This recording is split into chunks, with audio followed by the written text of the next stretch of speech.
روزے قیامت کی قسم کھاتا ہوں اور نفس لوامہ کی قسم کھاتا ہوں کہ سب لوگ اٹھا کر کھڑے کیے جائیں گے۔ کیا انسان یہ خیال کرتا ہے کہ ہم اس کی بکھری ہوئی ہڈیاں اکٹھی نہیں کریں گے؟ ضرور کریں گے، اور ہم اس بات پر قادر ہیں کہ اس کی پور پور درست کر دیں۔ مگر انسان چاہتا ہے کہ آئندہ بھی خود سری کرتا چلا جائے، پوچھتا ہے کہ قیامت کا دن کب ہوگا۔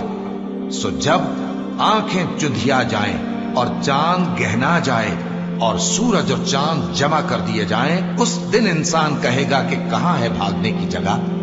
کہیں نہیں، کوئی جائے پناہ نہیں۔ اس روز تمہارے پروردگار ہی کے پاس تمہیں جا ٹھہرنا ہے۔ اس دن انسان کو جو عمل اس نے آگے بھیجے اور جو پیچھے چھوڑے ہوں گے سب بتا دیے جائیں گے۔ بلکہ انسان آپ اپنا گواہ ہے، اگرچہ عذر و معذرت کرتا رہے۔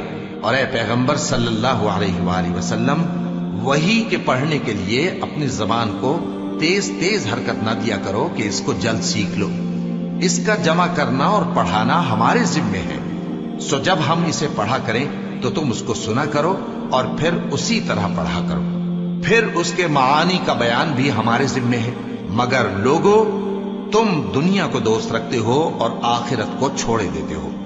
اس روز بعض چہرے رونق دار ہوں گے، اپنے پروردگار کی طرف نظر کیے ہوئے ہوں گے، اور بہت سے چہرے اس دن اداس ہوں گے، خیال کریں گے کہ ان کے ساتھ کمر توڑ معاملہ کیا جائے گا۔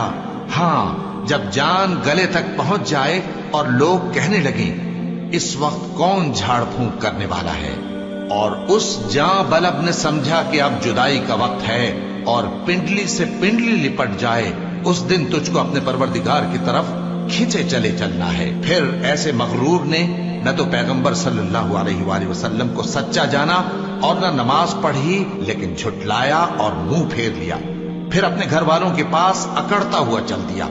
خرابی ہے تیری، خرابی پر خرابی ہے، پھر خرابی ہے تیری، خرابی پر خرابی ہے۔ کیا انسان یہ خیال کرتا ہے کہ اسے یوں ہی چھوڑ دیا جائے گا؟ کیا وہ منی کا جو ٹپکائی جاتی ہے ایک قطرہ نہ تھا، پھر لوتھڑا ہوا، پھر اللہ نے اس کو بنایا، سو اس کے اعضاء کو درست کیا، پھر اس کی دو قسمیں بنائیں، مرد اور عورت۔ کیا اس کو اس بات پر قدرت نہیں کہ مردوں کو زندہ کر دے؟